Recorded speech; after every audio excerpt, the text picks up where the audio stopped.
महोदय। मन्त्रपाठः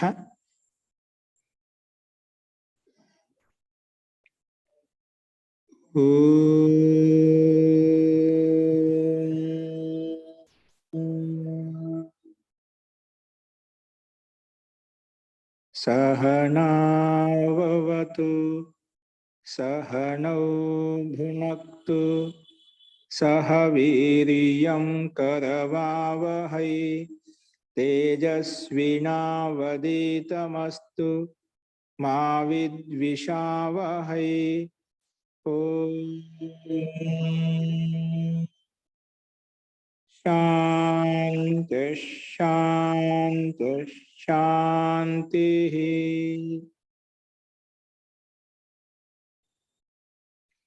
सर्वेभ्यो नमः।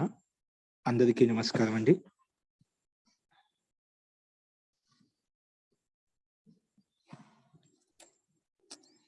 నిన్న చెప్పిన పాఠంలో ఎవరికైనా ఇంకా సందేహాలు ఉన్నాయండి?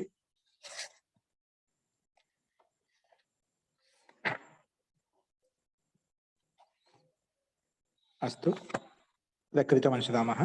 निन्न अग्निमीडे पुरोहितं यज्ञस्य देवमृत्विजं होतारं रत्नधातमं అనే ఈ మంత్రంలో ఉన్నటువంటి పదాలకు రూపసిద్ధి ప్లస్ స్వరసిద్ధి అంటూ మనం చూసామండి. దీనికి మంత్రం యొక్క అర్థం చెప్పుకుందాం అనుకున్నాను. ఇది మీకు రేపు సోమవారం చెప్తాను. ఇప్పుడు ఇది రెండో ఉదాహరణ. ఇది ఋగ్వేదం యొక్క మంత్రం చూశాను. యజుర్వేదం యొక్క మంత్రం కూడా ఇక్కడ దానికి స్వరసిద్ధి, స్వరం ఎట్లా, సిద్ధి ఎలా అనేది మనము రెండో ఉదాహరణ చూద్దామండి. ఇప్పుడు చూడండి, మీకు స్లైడ్ మీద కనిపిస్తుంది. మన రత్నధాతమం అనే రూపానికి స్వరం గుర్తించిన తర్వాత దాంట్లో నిన్న చూసాము, విభాష చంద్రశి ప్రకారం ఒక పక్షంలో ఏకశృతి ఉంటుంది, ఒక పక్షంలో స్వరం ఉంటుంది. పైన మనకు ఒక పక్షంలో అనుదాత్తత్వం అనే స్వరాలు కనిపిస్తున్నాయి, కింద ఏకశృతి కనిపిస్తుంది మనకు. కాబట్టి రెండు రకాలుగా ఉంటాయి అని మనం చూసాం. వేద మంత్రాల్లో ఏకశృతి కూడా ఉంటుంది, ఉదాత్త అనుదాత్త స్వరిత స్వరాలు కూడా ఉంటాయని చెప్పి మనం చూసాము. అది ఈ ఋగ్వేదం యొక్క మొట్టమొదటి మంత్రం మనం చూసాము, రూపసిద్ధి స్వరం ఎలా గుర్తించాలని చెప్పి. తర్వాత నెక్స్ట్ చూడండి, స్లైడ్ మార్చండి.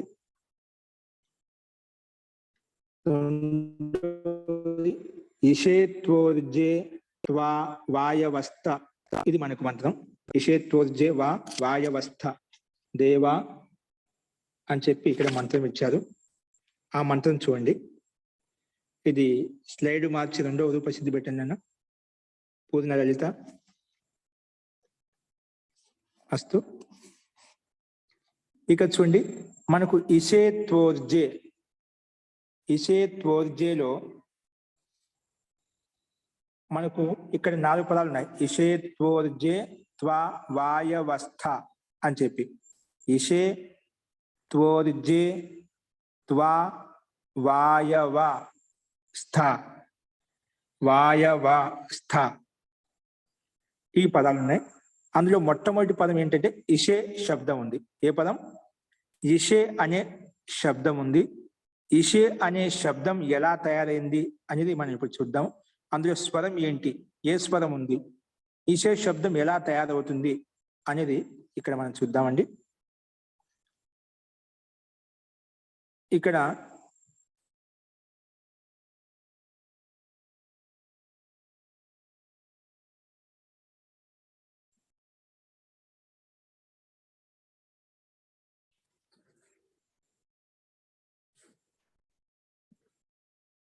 ఈష గతౌ ధాతు, ఏ ధాతు అండి? ఈష గతౌ ధాతు చేత ఇక్కడ ఈషే శబ్దం తయారంత. ఏ ధాతు? ఈష గతౌ ధాతు.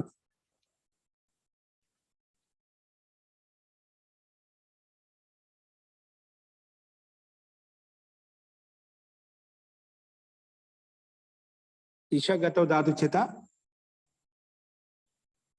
ఈషే శబ్దం తయారైంది. అది మనకు పూర్వంలో చెప్పిన విధంగానే ఇక్కడ మనకు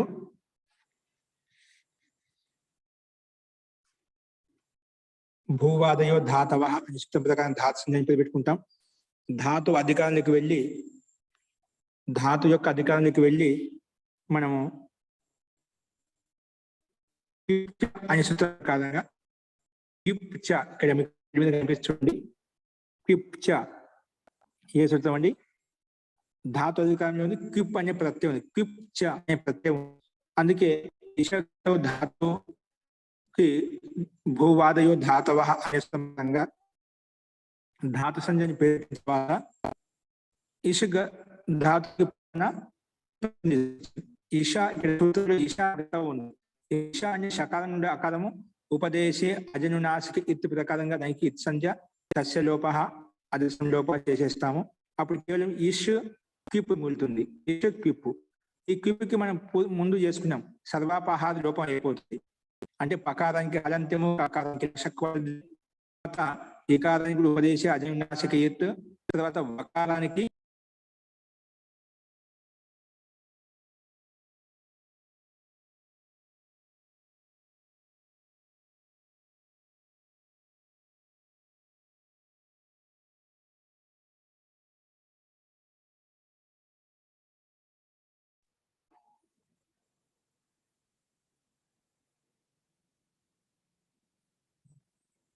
వకారానికి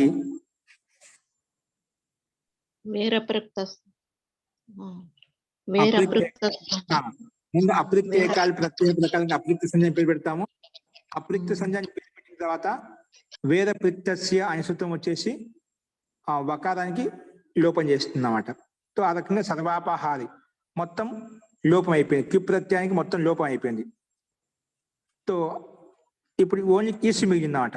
అనేది క్విప్ ప్రత్యయం కృదంత ప్రత్యయం కాబట్టి ప్రత్యయలోపే ప్రత్యయ లక్షణం ప్రకారంగా కృత్ ప్రత్యయం అంతిమంలో ఉందని చెప్పి భావించి కృత్ తద్దిత సమాసాశ్చ ప్రకారంగా మనం ప్రాతిపదిక సంజ్ఞని పేరు పెట్టుకుంటాం. ఈషధాతుకి ప్రాతిపదిక సంజ్ఞని పేరు పెట్టుకున్న తర్వాత ప్రాతిపదికం యొక్క అధికారంలోకి వెళ్ళి మనం అనుదాత్తౌ సుప్పితౌ ప్రకారంగా క్షమ్యతాం ప్రాతిపదిక అధికారానికి వెళ్ళి సు ఔజస్ ఔట్స్ ప్రకారంగా చతుర్థి విభక్తి ఏకవచనంలో ఇంగే ప్రత్యయం తీసుకొస్తాం. చతుర్థి విభక్తి ఏకవచనంలో చతుర్థి సంప్రదాని అనే నియమం ప్రకారంగా ఇంగే విభక్తి గేభ్యాభ్యస్ తో ఇంగే ప్రత్యయం వచ్చింది ఏకవచనంలో. చతుర్థి విభక్తి ఏకవచనంలో ఇంగే ప్రత్యయం తీసుకొచ్చాం. అందుకే ఇష్ ఇంగే. ఇప్పుడు ఇంగేకి అనుబంధ లోపం చేస్తే ఏమవుతుంది? ఇంకా అంటే కవర్గం యొక్క అక్షరం అంటే లషక్వ తదితయ ప్రకారంగా లాషాకు కవర్గం యొక్క అక్షరం కాబట్టి ప్రత్యయానికి ఆదిలో కవర్గం యొక్క అక్షరం ఉంది కాబట్టి దానికి లషక్వ తదితయ ప్రకారంగా ఇత్తని పది పెట్టుకుంటాం. ఇత్తని పది పెట్టుకోగానే తస్య లోప అదృష్టం లోప చేసేస్తాం. అప్పుడు కేవలం ఏ మిగులుతుంది. ఏకారం మిగులుతుంది. కేవలం ఏకారం మిగులుతుంది అనమాట. ఇష్ ఇంగే ఇంగేకే గకారం లోపం చేస్తే ఏకారం మిగిలింది అనమాట. ఏ మిగిలింది. తో ఇష్ ఏ వచ్చిందన్నమాట. ఇప్పుడు ఏ అనేది సుప్రత్యయం కాబట్టి అనుదాత్తో సుప్పితో ప్రకారంగా ఇది అనుదాత్తము ఏకారము. అనుదాత్తో సుప్పితో ప్రకారంగా అనుదాత్తం. ఇంకా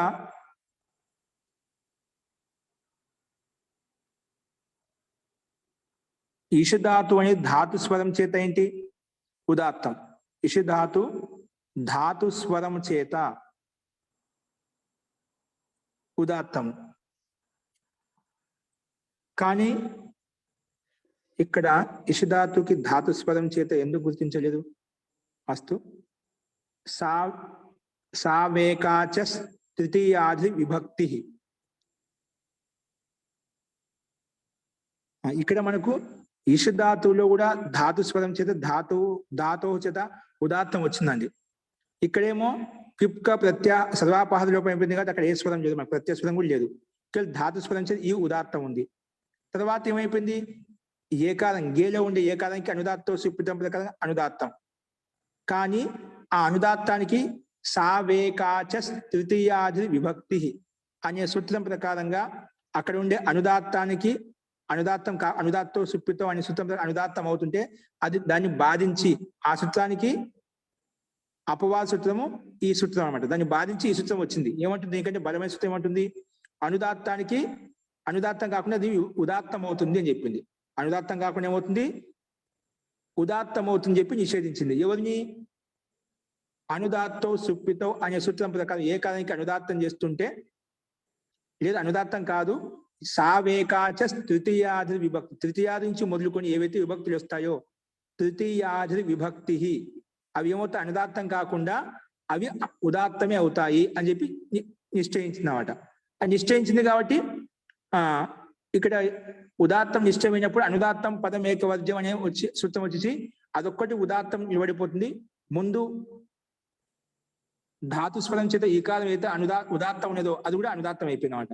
ఎందుకంటే సావేకాచ తృతీయాధి విభక్తి ప్రకారంగా ఏదైతే ఉదాత్తం నిశ్చయించబడిందో అదొక్క పదంని వదులుకొని మిగిలిన పదాలు ఏవైతే ఉన్నాయో, వర్ణాలు ఏవైతే ఉన్నాయో అనుదాత్తాలు అయిపోతాయి. అందుకే ఈ అనేది అనుదాత్తం అయిపోయింది. ఈ రకంగా ఇషే అనేది ఇషే షకాలం కాబట్టి పక్కన ఏ కలిపితే ఇషే అయిపోయింది. కాబట్టి ఇషే అనే పదం అంతోదాత్తం అయిపోయింది. ఇషే అనే పదము అంతోదాత్తం అని మనకు స్పష్టంగా ఇక్కడ కనిపిస్తుంది. ఓకేనా? ఇషే అనేది మన పైన మంత్రం ఇషే త్వోర్జే త్వా వాయవ స్థ ఈ పదాల్లో ఈషే అనేది అంతోదాత్త పదము. నెక్స్ట్ ఏంటి? త్వా ప్లస్ ఊర్జే, దీన్ని విడగొట్టుకుంటే త్వోర్జే ఉంది కదా, త్వా ప్లస్ ఊర్జే ఇది ఈక్వల్ టు ఆద్గుణాత్మకంగా త్వోర్జే అయిపోయింది అన్నమాట. త్వా ప్లస్ ఊర్జే. సో త్వా అంటే ఏమిటి? ద్వితీయ భక్తి ఏకవచనం. త్వా వాం వహ ఇది రెండో రూపము. త్వాం వాం వహ అంటే ద్వితీయ భక్తి ఏకవచనం. త్వా అంటే తుజుకో అంటే నీకు అని అర్థం. త్వా అంటే నీకు, దీని యొక్క అర్థము. త్వా శబ్దానికి స్వరం ఏంటి? త్వా ప్లస్ ఊర్జే. దీన్ని విడగొట్టుకుందాం. సూత్రంలో సమస్త పదాన్ని విడగొట్టుకుంటే త్వా ప్లస్ ఊర్జే. త్వాకి ఏ స్వరం అంటే త్వా ఇక్కడ త్వాం పదం యొక్క స్థానంలో త్వామౌ ద్వితీయ అనే సూత్రం ప్రకారంగా త్వాం పదస్థానంలో త్వా ఆదేశమైంది. ఏంటి? త్వాం అనే పదస్థానంలో త్వా ఆదేశం అయిపోయిందంట. ఇప్పుడు త్వం యువాం యూయం త్వాం మనకు శబ్ద పొందు కదా. త్వం యువాం యూయం త్వాం ద్వితీయ భక్తి ఏమొస్తుంది? యుష్మత్ శబ్దం యొక్క రూపం అట. త్వం అస్మత్ శబ్దం అహం ఆవాం వయం, మాం ఆవాం అస్మాన్. అలాగా యుష్మత్ శబ్దానికి త్వం యువాం యూయం త్వాం యువాం యుస్మాన్. అలాగే ద్వితీయ భక్తి ఏకవచనం అన్నమాట. ఇక్కడ చూడండి స్లైడ్ మీద. ద్వితీయాయాహ యద్ ఏకవచనం, ద్వితీయాయాహ యద్ ఏకవచనం, ద్వితీయ యొక్క ఏదైతే ఏకవచనం ఉందో తదంతయోర్ అపాదాదౌ వర్తమానయోర్ యుష్మద్ అస్మదోః పదయోః యథాసంఖ్యం త్వా మా ఇతి ఏతౌ ఆదేశౌ భవతః అనుదాత్తౌ చ తౌ భవత. అవి కేవలం త్వా మా ఆదేశాలే కాకుండా ఆ త్వా మా ఆదేశాలకు ఏమవుతుందంట? అనుదాత్తౌ చ తౌ భవత. ఆ రెండు కూడా అనుదాత్తం కూడా అవుతాయి.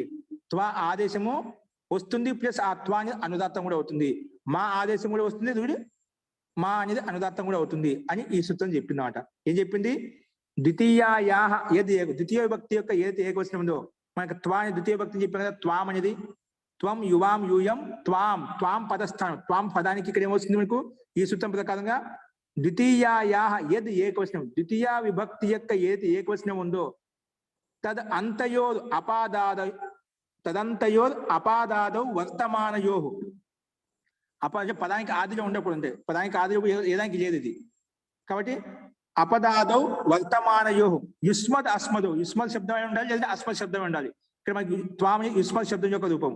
యుష్మద్ అస్మదయో పదయో యథాసంఖ్యం. క్రమంగా యుష్మద్ ఉంటే త్వా వస్తుంది, అస్మద్ శబ్దం యొక్క రూపం ఉంటే మా వస్తుంది. ఇది ఏతో ఆదేశో భవతః ప్లస్ అనుదాత్తౌ చ తౌ భవత. అవి అనుదాత్తాలు కూడా అవుతాయి ప్లస్ త్వా మా ఆదేశం కూడా అవుతాయి.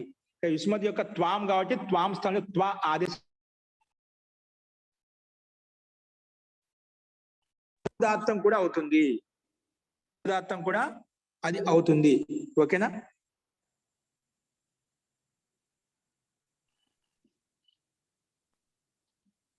మహోదయ ఇంకోసారి చెప్పరా?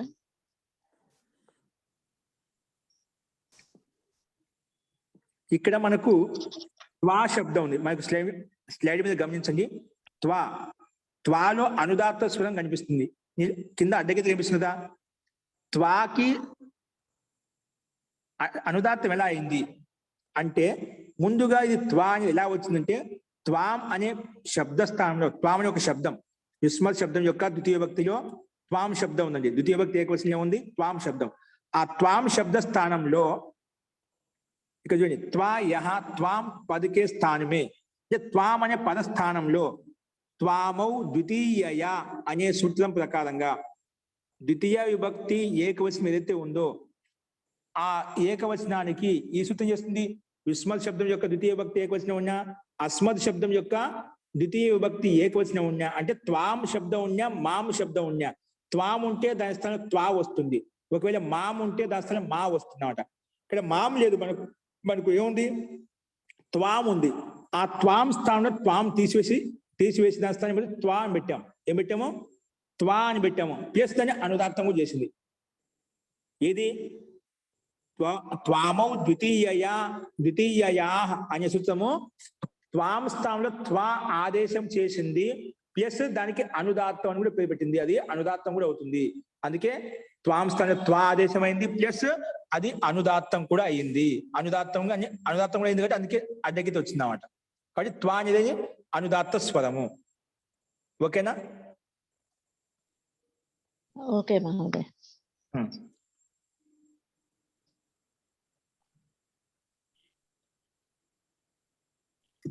ఆచార్య, సుప్పితౌ అనుదాత్తౌతో మొట్టమొదట్లో అది అనుదాత్తమే కదా? ఏంటండి? సుప్పితౌ అనుదాత్తౌతో మొట్టమొదట్లో అది అనుదాత్తమే కదా? త్వా ప్లస్ అమ్మ వచ్చినప్పుడు త్వాం స్థానంలో ఆ త్వాం సుప్పు కాబట్టి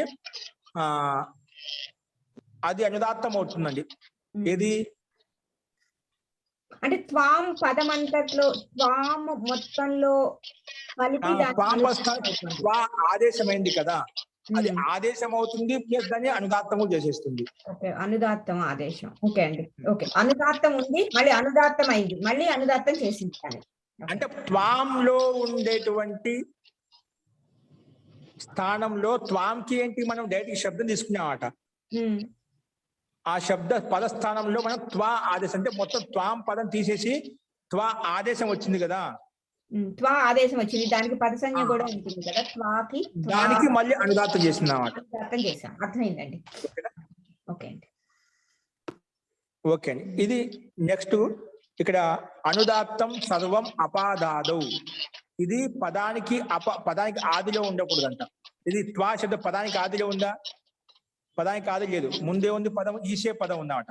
అపదాదవులో మాత్రం ఇది శుద్ధం పనిచేస్తుంది. ఓకేనా? అపదాదవులో ఉంటే పదానికి ఆదిలో ఉండకుండా పదాది అపదాది అంటామంట. ఈ పదానికి త్వా శబ్దం పదానికి ఆది లేదు కాబట్టి మనకు ఈ స్వరం గుర్తించగలిగాం. అస్తు. నెక్స్ట్ ఏంటి? త్వా ప్లస్ ఊర్జే. ఊర్జేల స్వరం ఎలా? ఊర్జేల స్వరం ఎలా గుర్తించాలి అంటే గమనించండి. ఊర్జే, ఊర్జే, ఊర్జే అనేది ఏంటంటే దీంట్లో స్వరం ఏంటంటే గమనించండి. ఊర్జే,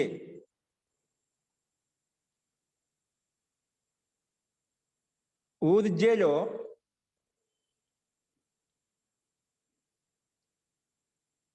అంటే ఊర్జే చతుర్థి విభక్తి ఏకవచనం అండి. ఊర్జే అనేది చతుర్థి విభక్తి ఏకవచనం. ఓకేనా?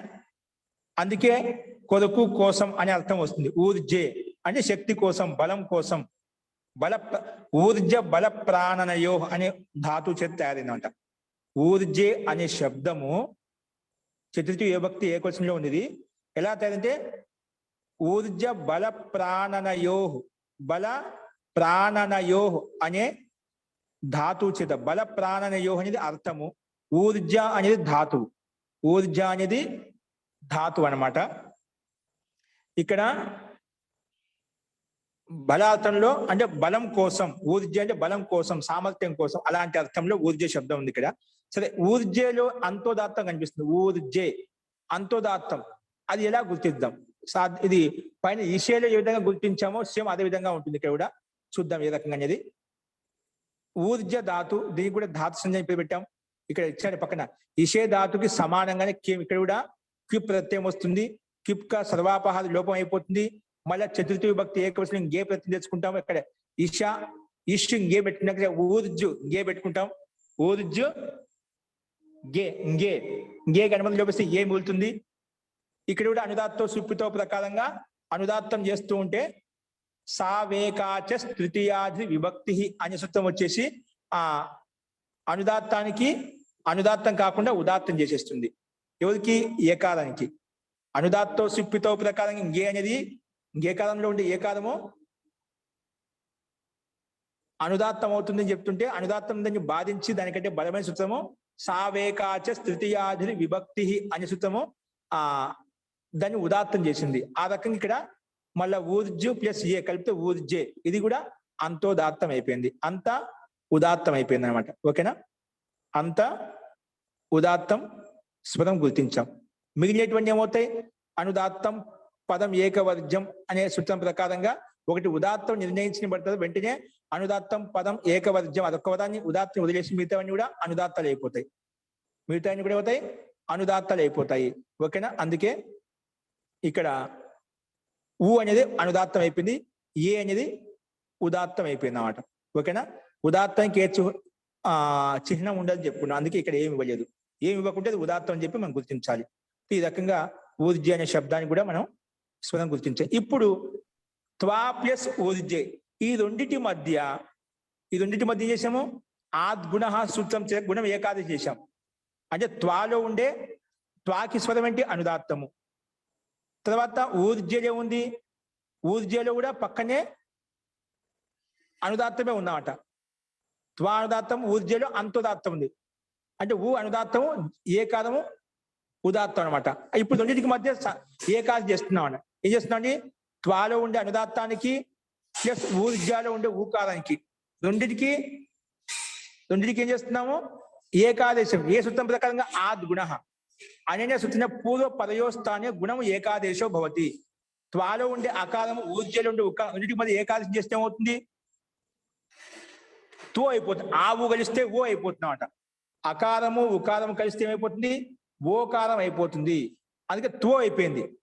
కానీ ఇక్కడ అనుదాత్త ఆకారానికి అనుదాత్త ఊకారానికి ఏకాదేశం అవుతుంది.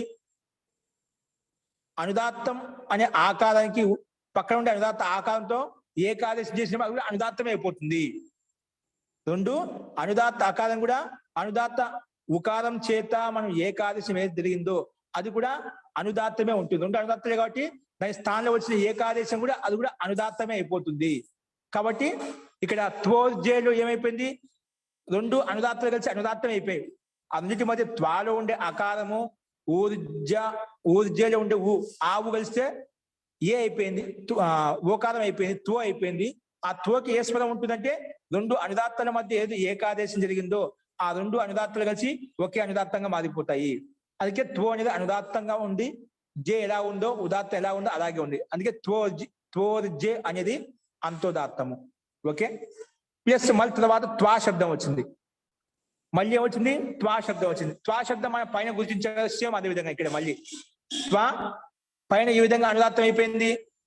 త్వామౌ ద్వితీయాయాః త్వాం స్థానంలో త్వా ఆదేశం అయిపోయింది.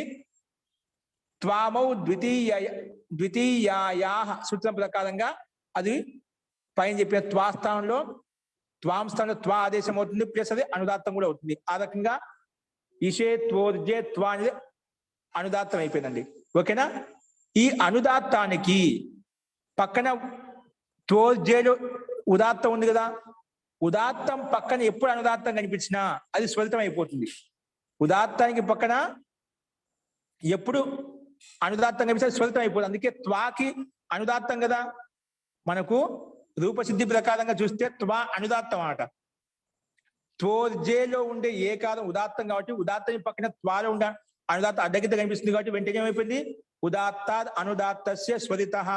ఉదాత్తానికి పక్కలో ఉండే అనుదాత్తానికి స్వరితం అవుతుంది అని చెప్పి స్వరితం చిహ్నం వచ్చేస్తాం అన్నమాట. అందుకే అనుదాత్తం ఇక్కడ స్వరితం అయిపోయింది అన్నమాట. అర్థమైంది ఇంతవరకు? ఇషే త్వోర్జే త్వా త్వా స్వరితం ఎలా అయిందో స్పష్టమైంది అందరికి?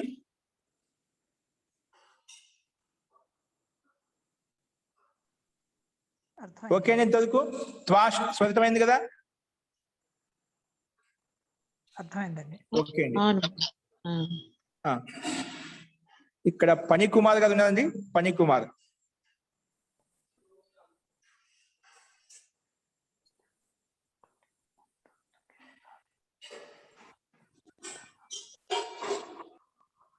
పని కుమార్ లేదండి. పని కుమార్ తెలిస్తే ఒకసారి నాకు ఫోన్ చేయమని చెప్పండి. అస్తు.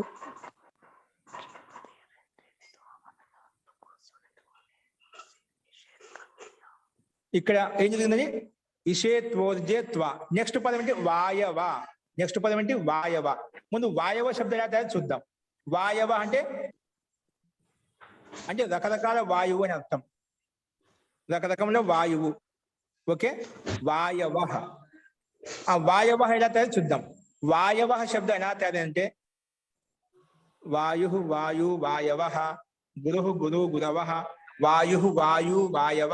ఇది ప్రథమ విభక్తి బహువచనంలో ఉందండి. అంటే ఉకారాంత శబ్దము ప్రథమ విభక్తి బహువచన రూపం అన్నమాట. గురు గురు గురవ, వాయు వాయు వాయవ అలా రూపం నడుస్తుంది. అస్తు అంటే రకరకాల అంటే భిన్న భిన్న రకాలైనటువంటి వాయువు అని అర్థము. అస్తు. ఇప్పుడు మనము వా గతి గంధనయో ధాతు ఏంటంటే వాయవ శబ్దం ఎలా తయారవుతుంది? వాయవ అనే శబ్దము ఎలా తయారవుతుంది? వా గతి గంధనయో. గతి గంధనయో అనేది దాని మీనింగ్. వా ధాతు. ఓకేనా? గంధనార్థంలో గత్యర్థంలో ఈ వా ధాతు. ఎందుకంటే వాతి ఇది వాయు. వాయు ఎప్పుడు ప్రవహిస్తూ ఉంటుంది, వీస్తూ ఉంటుంది కాబట్టి వాయు అంటాం.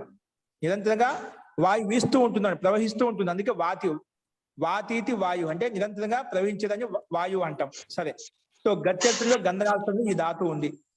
వా ధాతుకి ధాతు సంజ్ఞ పేరు పెట్టుకుంటాం. భూవాదయో ధాతవ ప్రకారంగా మన ధాతు అధికారంలో వెళ్ళిపోతాము. ధాతు అధికారంలో ఇక్కడ కూడా ఉనాది సూత్రం ప్రకారంగా క్రీ వాప జమి అనే సూత్రం ప్రకారంగా ఉన్ ప్రత్యయం వస్తుంది. క్రీ వాప జిమి అనే ఉనాది సూత్రం. ఇది అష్టాది సూత్రం కాదు, ఉనాది సూత్రం ప్రకారంగా ఇక్కడ సూత్రంలో ఉన్నాయి. క్రీ వా పా జి మీ ఇవన్నీ ధాతులు. ఉనాది సూత్రంలో ఏవైతే మనకు కనిపిస్తున్నాయో ఇవన్నీ ఈ ధాతులకు పక్కన ఉన్ ప్రత్యయం వస్తుంది అని చెప్పిందన్నమాట. ఓకేనా? ఉన్ ప్రత్యయం వస్తుంది. క్రీ వా పా జిమి ఏతేభ్య ధాతుభ్య ఉత్తరః ఉన్ ప్రత్యయో భవతి అని చెప్పి ఉన్ ప్రత్యయం తీసుకొచ్చిందన్నమాట. సరే, అందుకే వా ఉన్ వచ్చిందన్నమాట. ఈ ఉన్ అంటే ఇది ప్రత్యయ స్వరం చేత ఉదాత్తం అవుతుంది. వా అనేది ధాతు స్వరం చేత, ధాతు షష్ఠి 6వ అధ్యాయంలో ఉన్నటువంటి సూత్రం ప్రకారంగా అంతోదాత్తం అయిపోతుంది. వా అనేది అంతోదాత్తము, ఉన్ అనేది ఆది ఉదాత్తం. ప్రత్యయ స్వరం చేత ఆది ఉదాత్త ప్రకారంగా ఉదాత్తం అనమాట. సరే, వా అనుదాత్తము ధాతు స్వరం చేత, ఉన్ అనేది ప్రత్యయ స్వరం చేత ఉదాత్తము. ఇప్పుడు ఈ స్థితిలో ఉన్ ప్రత్యయం వచ్చిన తర్వాత ఉన్కి అనుబంధం లోపం చేసుకుందాం. అనుబంధం లోపం చేస్తే ఏమవుతుంది? నకారం వెళ్ళిపోతుంది. అలంత్యం తస్య లోప అదస్య లోప వా ఉ. ఇప్పుడు ఈ స్థితిలో ఆతో యుక్ చిన్ కృతోహు, ఆతో యుక్ చిన్ కృతోహు, ఆతో యుక్ చిన్ కృతోహు అనే సూత్రం ప్రకారంగా ఏమవుతుంది? యుక్ ఆగమవుతుందంటే అంటే ఏ ప్రత్యయంలో అయితే చిత్ ప్రత్యయం కానీ నిత్ ప్రత్యయం కానీ ఉంటే గినా, చిత్ ప్రత్యయం కానీ నిత్ ప్రత్యయం కానీ ఉంటే ఏమవుతుంది? ఆకారాంత ధాతునకు యుక్ ఆగమం అవుతుంది. ఎవరికి? ఆకారాంత వా ధాతు ఆకారం కదా, ఆకార ధాతునకు యుక్ ఆగమంగా వస్తుంది. ఏమొస్తుంది? యుక్ ఆగమంగా వస్తుంది చెప్పినమాట. యుక్ ఆగమంగా వస్తుంది. యుక్ అనేది ఆగమంగా వస్తుంది. యుక్ ఆగమం ఎక్కడ వస్తుంది? ఆద్యంతో టకితో ప్రకారంగా కిత్ ఆగమం అంతే భవతి అంటాం కాబట్టి అది వా ధాతుకి పక్కనే వస్తుంది అన్నమాట. అందుకే వా యుక్కు ఉన్క ఉ, ఉన్ ప్రత్యయం యొక్క ఉ. ఇక్కడ ఎందుకంటే ఆకారం ధాతు ఉంది ప్లస్ పక్కన నిత్ ప్రత్యయం. ఉన్నులో నకానికి ఇతి చేసామండి, నిత్ ప్రత్యయం అంట. నిత్ ప్రత్యయం ఉన్నా చిత్ ప్రత్యయం ఉన్నా ఏమవుతుంది? ఈ సూత్రం వచ్చేసి యుక్ ఆగమం చేస్తుంది. అందుకే వాదాతుకి పక్కన యుక్ ఆగమం వచ్చినాడు. వాదాతుకి పక్కనే వచ్చింది, యుక్ అనేది ఆగమంగా వచ్చింది. ఓకే, సరే. వా యుక్ ఉ వా యుక్కు ఊ అండి. ఇప్పుడు యుక్కు అనుబంధం లోపం చేయండి. యుక్కు అనుబంధం లోపం చేస్తే కకారానికి హలంత్యం, ఉకారానికి ఉపదేశే అజనునాసిక ఇత్. కకారానికి హలంత్యం, ఉపదేశ జిన్నాసిక ఉపదేశ అజనునాసిక ఇత్ అని చెప్పి పెడితే కేవలం యు యకారం వెళ్తున్నమాట. ఏం వెళ్తుంది? వా పక్కన యుకు కేవలం ఇయా హలంతం వెళ్తున్నమాట. అందుకే పక్కన ఇచ్చాడు వా ఇయ ఉ. వా ఇయా హలంతము పక్కన ఊ. యా హలంతం కాబట్టి పక్కన ఉని ప్రత్యేకంగా ఊ కలిపితే ఉంది వాయు అయిపోయింది వాయు. సరే, ఇక్కడ ఉన్న ఏం చెప్పాను? ఆద్యుదాత్త ప్రకారంగా ప్రత్యస్వరం చేత ఉదాత్తము, ప్రత్యస్వరం చేత ఉదాత్తము. వా అనేది ఏంటి? ధాతుస్వరం చేత ఏంటి? వా అనేది ధాతుస్వరం చేత అనుదాత్తము. కానీ సతిశిష్టో స్వరో బల్యాని ప్రకారంగా తర్వాత వచ్చిన స్వరము బలంగా ఉంటుంది. కాబట్టి ప్రత్యస్వరం ఏదైతే ఉందో అది బలంగా ఉంటుంది. ప్రత్యస్వరం ఏదైతే ఉందో అది బలంగా ఉంటుంది. ప్రత్యస్వరం అనేది మనకు బలంగా ఉంటుంది. కాబట్టి ప్రత్యస్వరం ఏంటి? ఇక్కడ వాయు ఊని ప్రత్యేక ఊనే ఉదాత్తం. ఉదాత్తం అని నిశ్చయించబడినప్పుడు మిగిలిన స్వరం ఏమవుతాయి? అనుదాత్తం పదం ఏకవర్జం ప్రకారంగా మిగిలిన స్వరం ఏదైతే ఉందో అది అనుదాత్తం అవుతుంది. అంటే వాయువులో ఉండే ఉదాత్తమే అనుదాత్తంగా మారిపోతున్నాడు. ధాతుస్వరం అయితే ఉదాత్తంగా ఉండదో ఈ ప్రత్యస్వరం నిశ్చయించబడిన తర్వాత అనుదాత్తం పదం ఏకవర్జం ప్రకారంగా వాలో ఉండే స్వరము అనుదాత్తం అయిపోతుంది. వాలో స్వరం ఏమవుతుంది? అనుదాత్తం అయిపోతుంది అన్నమాట. ఓకేనా? అందుకే వాయు శబ్దం ఏంటి? అంతోదాత్తం శబ్దం. వాయు శబ్దం ఏంటి? అంత ఉదాత్తము. వాయు శబ్దం ఏంటి? అంతోదాత్త శబ్దం అన్నమాట. వాయు శబ్దము అంత ఉదాత్తము, అంత ఉదాత్తం అన్నమాట.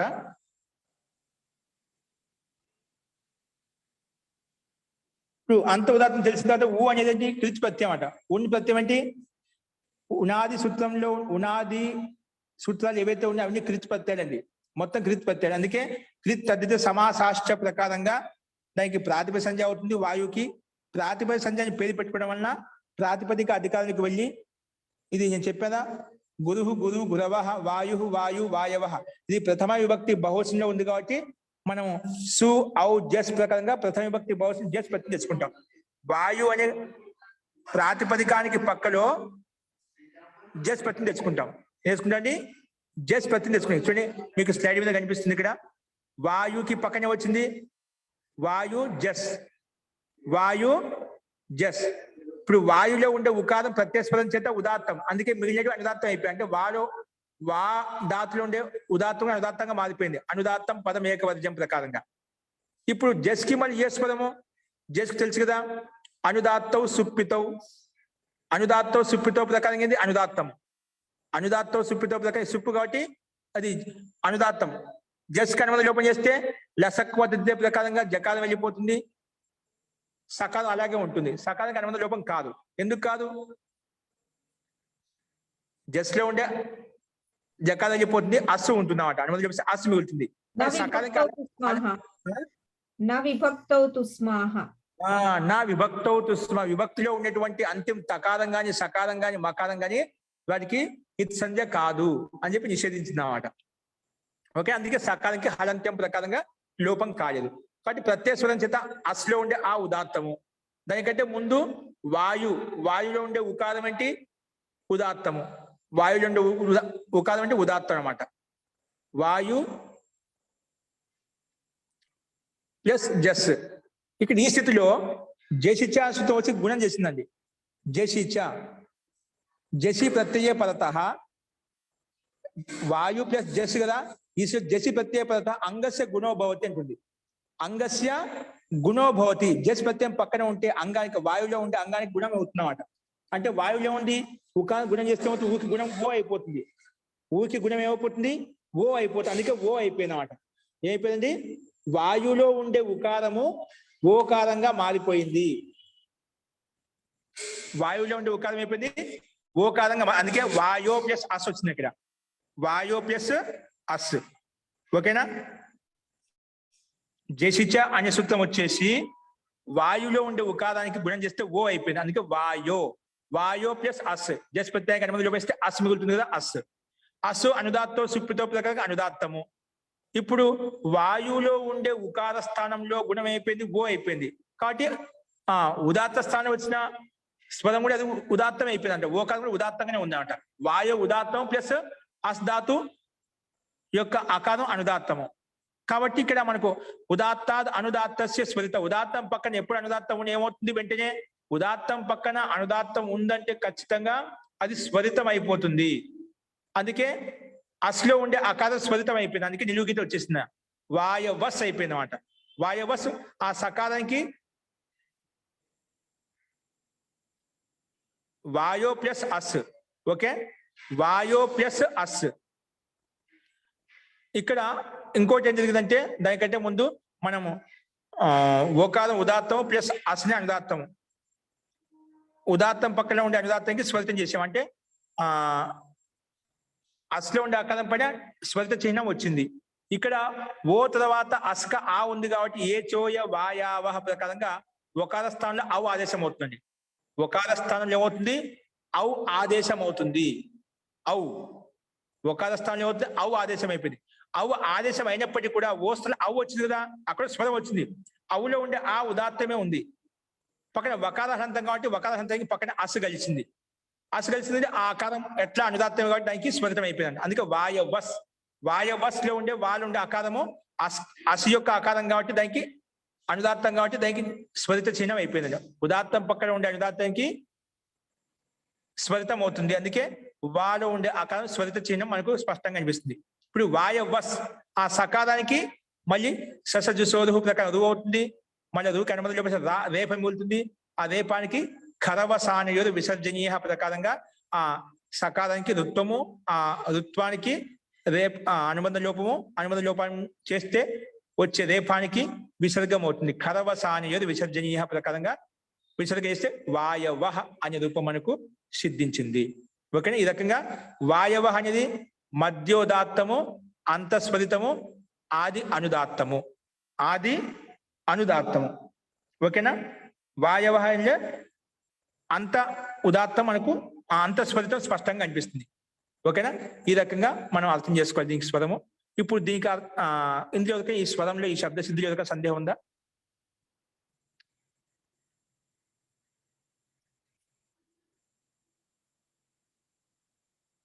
సందేహం ఉందండి? ఆచార్య, ఇక్కడ మనము వా పక్కన ఉనాది ప్రత్యయం తెచ్చుకున్నాం కదా. వా గతి గంధనయోహో పక్కన ఆ ఉనాది ప్రత్యయం తీసుకొచ్చేస్తే కనుక ఈ ధాతువు ప్లస్ ఉనాది ప్రత్యయం కలిసి అది కృదంతం కాబట్టి సమాసం అయిపోయింది. అంతే కదా?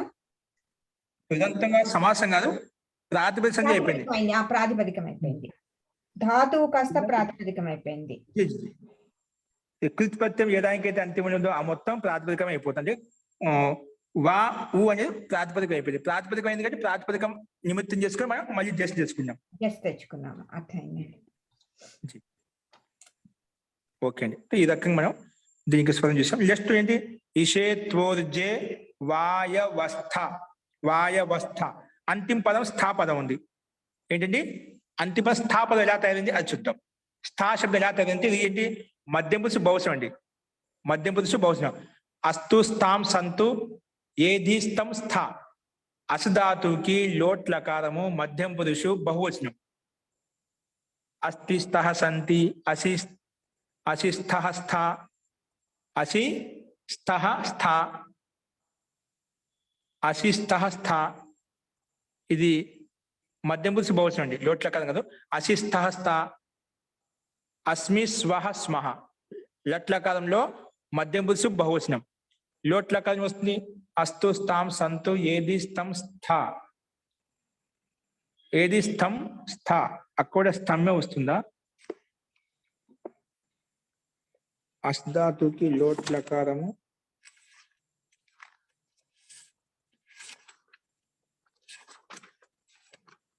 అస్తి స్థః సంతి అసి స్థః స్థ అస్మి స్వహ స్మః అస్తు స్థాం సంతు ఏధి స్థం స్థ.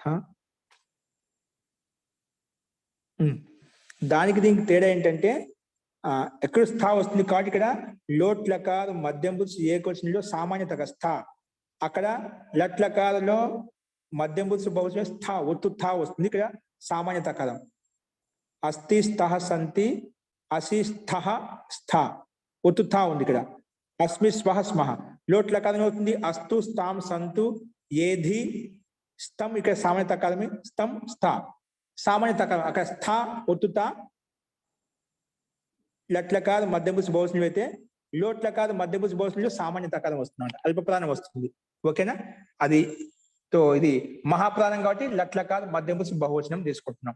ఓకేనా, లోట్లకారు మధ్యపురుష ఏకవచనం బహువచనం ఉంటుంది, అది అల్పప్రాణం ఉంటుంది. ఇది లట్లకారు మధ్యపురుష బహువచనం కాబట్టి మహాప్రాణం ఉంది అనమాట. దానికి దీనికి తేడా అంటే అల్పప్రాణానికి మహాప్రాణానికి తేడా. అస్తుతో ఇది మొత్తానికి లట్లకారు మధ్యం పురుషు బహువచనము స్థా అందుకే ఇచ్చాడు. ఇక్కడ మధ్యం పురుషు బహువచనంలో అస్ధాతు చేత లట్లకార్ స్థానం థా ఆదేశం అవుతుంది. లట్లకార స్థానం వచ్చింది, లట్లకార స్థానంలో మధ్యమ పురుషు లకారం అంటే మధ్యం పురుషు బహువచనంలో థా ఆదేశం వచ్చింది, ఒత్తు థా ఆదేశం వచ్చింది.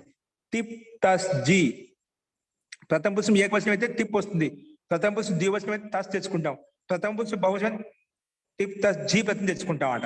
ఇక అలా కాకుండా మధ్యం పురుషు బహువచనం వస్తుంది షిప్ థస్ థా ఒత్తు థా వస్తుందన్నమాట. లట్లకార స్థానం వస్తుంది అస్ధాతు పక్కన వర్తమాన లట్ పక్కన లట్ వచ్చింది. అస్ధాతు భూవాదయ ధాతవ ధాతు ఇదం అధికార సూత్రం అస్మిన్ అధికారే వర్తమానే లట్ కనుమతి లోపేస్తే లట్ కనుమతి లోపం చేస్తే ల్ లకారం పుల్లి మిగులుతుంది. లసక్ వదిలితే ఉపదేశి అజనాశకీర్తి ప్రకారం వెళ్ళిపోతుంది. ఇల్లు లకారం మిగులుతుంది. అస్ ఇల్లు ఈ లకార స్థానంలో లహ కర్మించే భావే చాకర్మ కేభ్య ప్రకారంగా కర్తార్థంలో ప్రత్యయం వస్తుంది. ఇక్కడ ఏమొస్తుందంటే లా స్థానంలో మధ్యమ పురుషు తిప్తస్జీ సిప్తస్థ ప్రకారంగా ప్రథమ పురుషు మధ్యం పురుషు ఏకవచన మధ్యం పురుషు బహువచనంలో థా ప్రత్యయం వస్తుంది. మధ్యం పురుషు బహువచనం వస్తుంది, థా ప్రత్యయం వస్తుంది. అందుకే అస్ థా. ఇప్పుడు ఈ స్థితిలో థా అనేది ఏ ప్రత్యయము తింగ్ షిత్ సార్వధాతుకం ప్రకారం సార్వధాతుకం అండి. తింగ్ షిత్ సార్వధాతుకం ప్రకారంగా సార్వధాతుక ప్రత్యయం, అందుకే కర్తరి షప్ ప్రకారంగా షప్ వస్తుందన్నమాట. కర్తరి షప్ సార్వధాతుక ప్రత్యయం పక్కన ఉంటే ధాతువునకు ప్రత్యయానికి మధ్య అంటే అస్ధాతుకు థా ప్రత్యయానికి మధ్యలో థా ప్రత్యయం వస్తుంది. అస్ధాతుకి థా ప్రత్యయం మధ్యలో షప్ అనే ప్రత్యయం వస్తుంది. కర్తరి షప్ కర్తరి వాచి సార్వధాతుకే పరతః ధాతో షప్ ప్రత్యయో భవతి. కాబట్టి అస్కి థాకి మధ్యలో షప్ వచ్చిందన్నమాట. షప్ వచ్చిన వెంటనే ఏమైపోయింది, ఇది అదాది గణంలో ఉండే ధాతు. ఏ ధాతు? ఈ అస్ధాతునే అదాది గణంలో ఉందన్నమాట. అదాది గణంలో ఉంది కాబట్టి అది ప్రభృతిభ్య శపః, అది ప్రభృతిభ్య శపః. ఒకవేళ అదాది గణంలో ఉండే ధాతునకు పక్కన షప్ ప్రత్యయం వచ్చిందనుకోండి, అది లుక్ అయిపోతుంది అని చెప్పింది. ఏం చెప్పింది? అది ప్రభృతిభ్య శపః. ఒకవేళ అదాది గణంలో ఉండే అస్ధాతుకి పక్కన షప్ ప్రత్యయం గిన ఉంటే గిన అది లుక్ అయిపోతుంది. లుక్ అంటే కనిపించకుండా పోతుంది, లుక్ చేసే అంటే కనిపించకుండా చేసే అని చెప్పిందన్నమాట. అందుకే ఇక్కడ ఏమైపోయింది, అస్ధాతుకు మధ్యలో షప్ తెచ్చుకున్నాం కానీ అది లుక్ అయిపోయింది, కనిపించకుండా పోయింది. అందుకే అస్ థా అలాగే ఉండిపోయాయి. అస్ థా అనేది అలాగే ఉండే. చూడండి ఇక్కడ మీద రౌండప్ గీసాను స్లైడ్ మీద. అస్ థా అలాగే ఉండిపోయాయి. అస్ థా. ఇప్పుడు ఈ స్థితిలో మళ్ళీ వచ్చింది స్నసోరల్లోపః. స్నా ధాతు స్నా ప్రత్యయం ప్లస్ అస్ ధాతు. స్నసోరల్లోపః. స్నా అస్ ధాతు, స్నా ప్రత్యయం కానీ అస్ ప్రత్యయం కానీ స్నా ప్రత్యయము అస్ ధాతు. అల్లోపః అంటే స్నా ప్రత్యయంలో కానీ అస్ ధాతు కానీ దాంట్లో అల్లోప అంటే అకారం లోపం అవుతుంది. అల్లు అంటే అతులోపః అల్లోపః. అతులోపః ఇది కూడా అల్లోప అయిపోతుంది. అంటే తకారం తోదిలి ప్రకారంగా అత్ అనేది తకారం లకారంగా మారిపోయింది, అల్లోప అని చెప్పి. అల్లోప అంటే అతులోప అంటే అస్ధాతులో ఉండే అకారం, అస్ధాతు ఉంటే అస్ధాతులో అకారం వెళ్ళిపోతుంది, లోపం అయిపోతుంది. ఒకవేళ స్నా ప్రత్యయం ఉంటే స్నా ప్రత్యయం ఉండే అకారం లోపిస్తుంది. ఏమో స్నా ప్రత్యయం లేదు, ఏముంది అస్ధాతు ఉంది కదా, అస్ థా. అస్ధాతు స్థానంలో అస్ధాతులో ఉండేటువంటి అకారం ఏదైతే ఉందో అది లోపం అయిపోతుంది. ఎవరు చెప్పారు? స్నసోరల్లోపః. అస్ధాతులో ఉండే అకారము అత్ లోపః, అకారం లోపం అవుతుంది అని చెప్పి ఈ సూత్రం చెప్పిన స్నసోద లోప అనే సూత్రం ప్రకారంగా. అందుకే అకారం లోపం అయిపోతుందండి. అస్లో ఉండే అకారం లోపం అయితే సకారం పొల్లి మొలుతుంది, పక్కన తా కలిపితే అవుతుంది స్థా వచ్చేసిందా? స్థా వచ్చేసిందండి. ఓకేనా? ఇప్పుడు స్థా వచ్చిన తర్వాత ఇప్పుడు మన రూపసిద్ధి వచ్చేసింది అన్నమాట, స్థా వచ్చేసింది అన్నమాట. ఇప్పుడు ఈ స్థితిలో తింగ అతింగ అంటే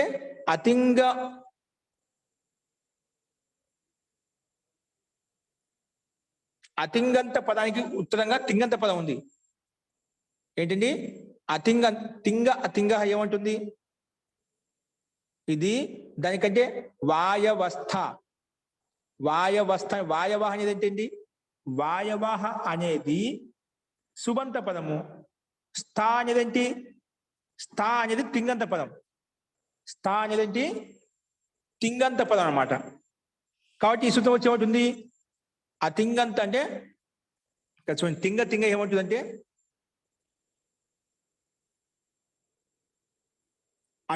తింగ అనే సూత్రం ఏమంటుంది? తింగ అతింగ ఇది ఏమంటుందంటే అతింగంతాత్ పదాత్ ఉత్తరం తింగంత పదం అనుదాత్తం భవతి. స్థా పదానికి ముందున్న పదం ఏంటి? వాయవ. అదే కదా, ఇషేత్వోర్జే వాయవః స్థా శబ్దానికంటే ముందేంటి? మనం వాయవ శబ్దం తయారు చేసుకున్నాం కదా, వాయవ. అదే పదము తింగంతం కాదు, సుబంతం అన్నమాట. మనంగా తస్ది తీసుకొచ్చి మనం ప్రత్యయం తయారు చేయలేదు. అందుకే అతింగంతాత్ పదాత్ వాయవ అతింగంత పదం.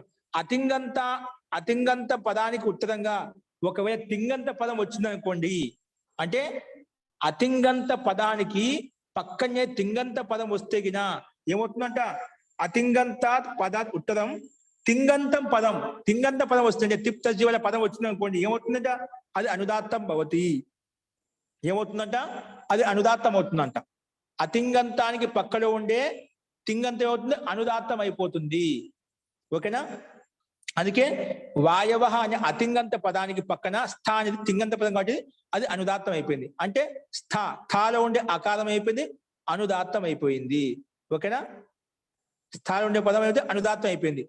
అనుదాత్తం అయిపోయింది ఏమైపోయింది? మనకు అనుదాత్తమైంది కాబట్టి మన స్వరం ఏంటి? ఇషేత్వోర్జాత్వా వాయవస్థ. థ అనుదాత్తం అయిపోయింది. కానీ అంతకంటే ముందు థ అనుదాత్తం కదా. అంతకన్నా వాయవహలు ఏ స్వరం ఉంది? వాయవహలు అంత ఉదాత్తం ఉందండి. అంత ఉదాత్తం ఉంది అంటే స్వరితం ఉందన్నమాట. అంత ఉదాత్తం, అంత స్వరితం ఉంది. వాయవహలో ఏముంది? పైన చూడండి, మనకు స్లైడ్ మీద కనిపిస్తుంది. ఏముంది ఇక్కడ?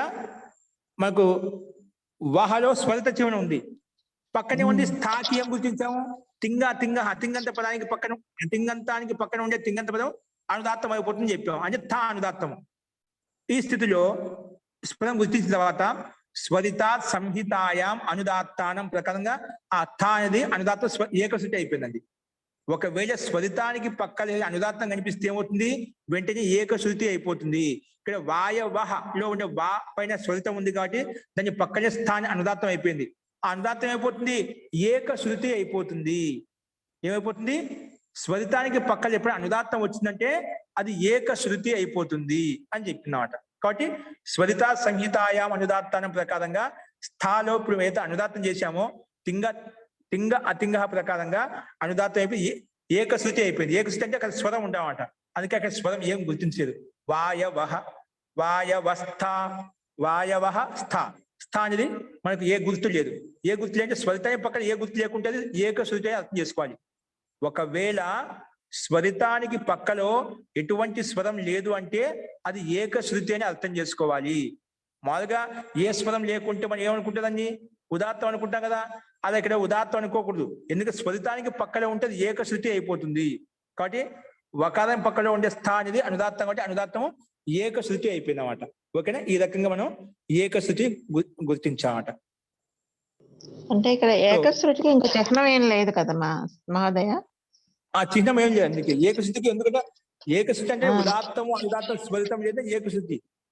ఉదాత్తము అనుదాత్తము స్వరితం లేకపోతే ఏకశృతి. అందుకే ఇక్కడ ఒకే లయబద్ధంగా చెప్తా ఉంటారు. శృతి అవసరం లేదు, అక్కడ స్వరం అవసరం లేదు. అధిక స్థాలు ఏ స్వరం ఇవ్వలేదు మనం. ఓకేనా? ఓకే.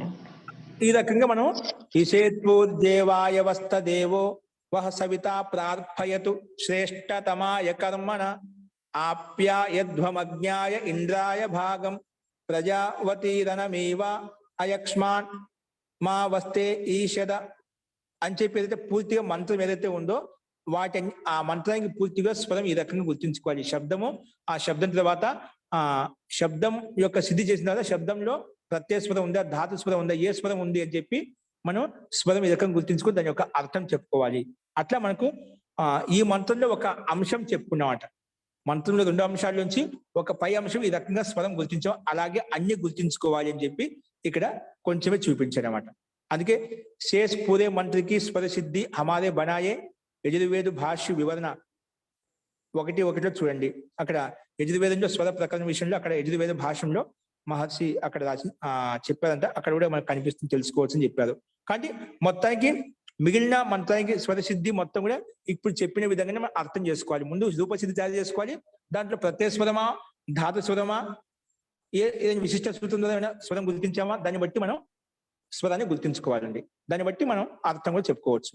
ఓకే, ఈ రకంగా మనం స్వరసిద్ధి ఈ మంత్రంలో చూసాము. మిగిలినంతా ఇదే విధంగా చేసుకోని చెప్పి ఇక్కడ మనకు ఇక సంకేతం మాత్రం ఇచ్చారు. అన్య మంత్రులకి స్వరసిద్ధి బి విస్తార భయసే హం యహా నహి దే రహే హే అంటే ఇక్కడ ఈ రకంగా స్వరం గుర్తించుకుంటూ వెళ్ళామనుకోండి. ఒక్కొక్క ఉదాహరణకి ఇన్ని స్వరాలు 100 రూపాయలు సిద్ధులు ఉంటేనా మనకు ఇది మొత్తం ఈ గ్రంథం చాలా విపులంగా అయిపోతుంది, విశాలంగా అయిపోతుందన్నమాట. అందుకే ఈ స్వరసిద్ధి విషయంలో విస్తార భయం అంటే ఇది చాలా విస్తృతంగా మారిపోతుంది ఈ గ్రంథం అని చెప్పి ఆ భయం చేత కేవలం ఇలా ఉంటుంది స్వరసిద్ధి. మంత్రంలో రూపసిద్ధి ప్లస్ స్వరసిద్ధి ఈ రకంగా అర్థం చేసుకోవాలని చెప్పి ఒక మంత్రానికి పూర్తిగా చూపించారు, ఇంకో మంత్రానికి ఈ రకంగా ఉంటుంది చెప్పి ఇలాగే అన్ని అర్థం చేసుకోవాలి అని చెప్పి మనకు ఒక సంకేతం ఇచ్చి ఇక్కడ వదిలేశారనమాట. ఇక్కడ సామాన్యంగా ఒక నమూనా ఈ విధంగా స్వర ప్రకరణం స్వరసిద్ధి ఈ రకంగా ఉంటుంది తెలుసుకోవడం కోసం ఒక ఉపలక్షణంగా 2 మంత్రాల్లో మనం చూసామన్నమాట. ఈ స్వర ప్రకరణం తర్వాత వస్తుంది, ఎక్కడెక్కడే వస్తుంది, ఏ రకంగా వస్తుంది, ఏ సందర్భంలో వస్తుంది. 6వ అధ్యాయం అంటే 6వ అధ్యాయం 2వ పాదం అంతా స్వర ప్రకరణమే. అక్కడ స్వర ప్రకరణం విస్తృతంగా వివరంగా వస్తుందన్నమాట. ఇక్కడ ప్రారంభంలో మనకు సంకేతం ఈ రకంగా చూపించామండి. ఈ రకంగా స్వరసిద్ధి రూపసిద్ధి ఉంటుందని చెప్పి మనం చూసాం. ఇక్కడ ఎందుకు ఇవ్వడంటే రూప ఎక్కువగా విస్తృతంగా అయిపోతుందని చెప్పి గ్రంథం మహాన్ అయిపోతుందని చెప్పి ఇవ్వలేదు ఇక్కడ. ఓకేనా?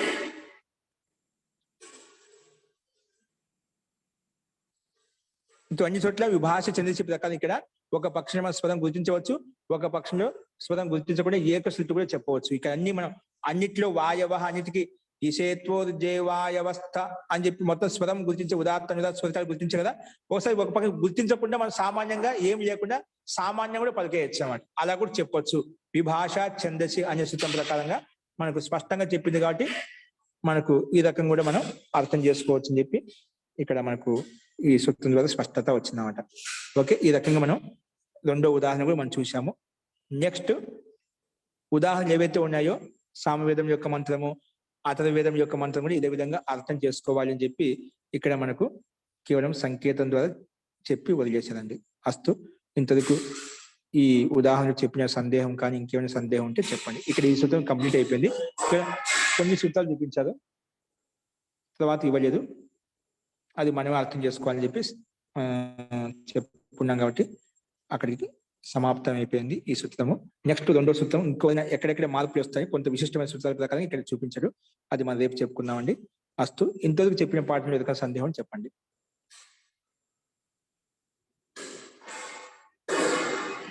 ఏదైనా సందేహం ఉందండి?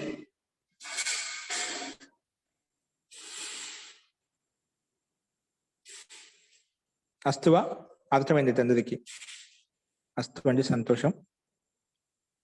తో మిగిలిన నెక్స్ట్ నా సుబ్రహ్మణ్యాయం స్వరితస్య తూదాత్త అనేది స్వరసిద్ధి, దాని యొక్క సూత్రం అర్థం ఏంటి అనేది మనం సోమవారం చూద్దామండి, రేపు ఆదివారం. అస్తు, మంత్రపాఠ. ఇంకేమైనా సందేహాలు కూడా తర్వాత చూద్దామండి.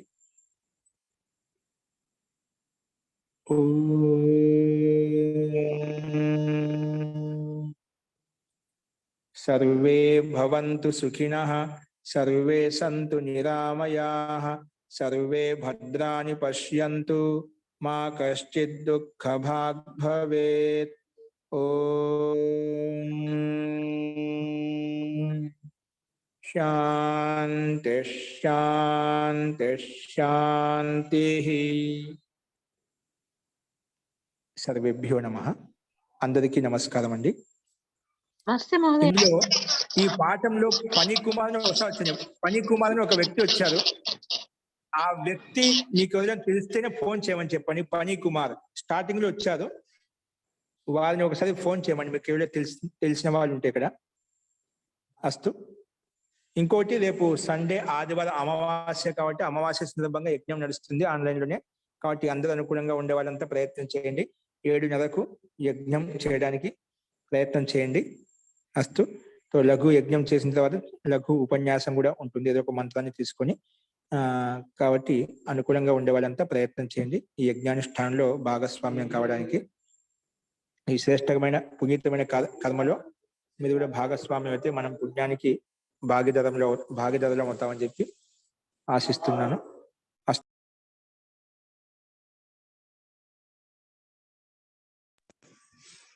ఇందులో ఇంకొక ఉన్నాయండి, ఏదైనా ఈ రేపటి విషయం కానీ ఇంకైనా పాట విషయంలో కానీ.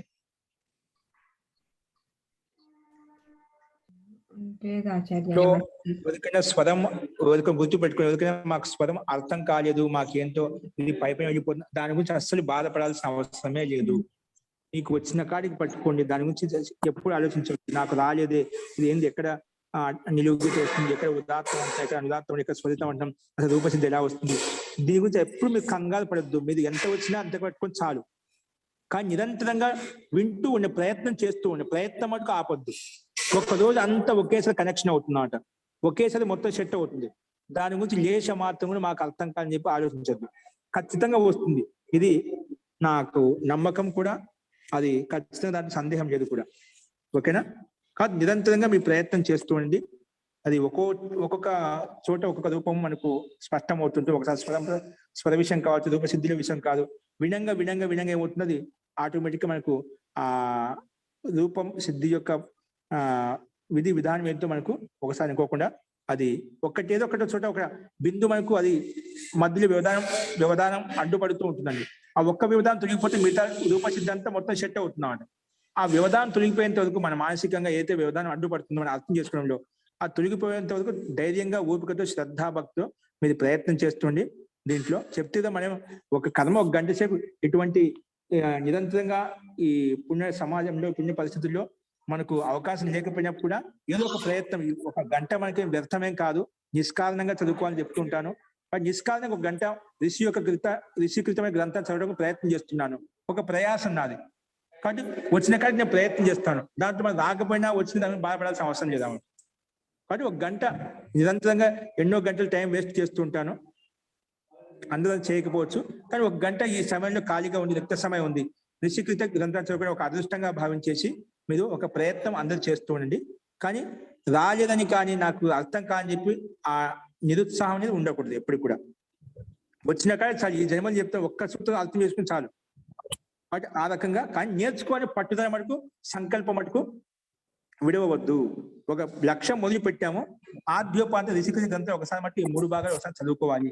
అలా ఒక లక్ష్యం పెట్టి నిష్కారణంగా వచ్చినా రాకుండా నేను చదవాలని సంకల్పం మీకు బలంగా ఉంటే చాలు. అది ఒకరోజు మీకు అందరికీ సిద్ధిస్తుంది, అందరికి చెప్పగలిగే శక్తి సామర్థ్యం మీలో కూడా వస్తుంది. కాబట్టి ప్రయత్నం అందరు చేయండి.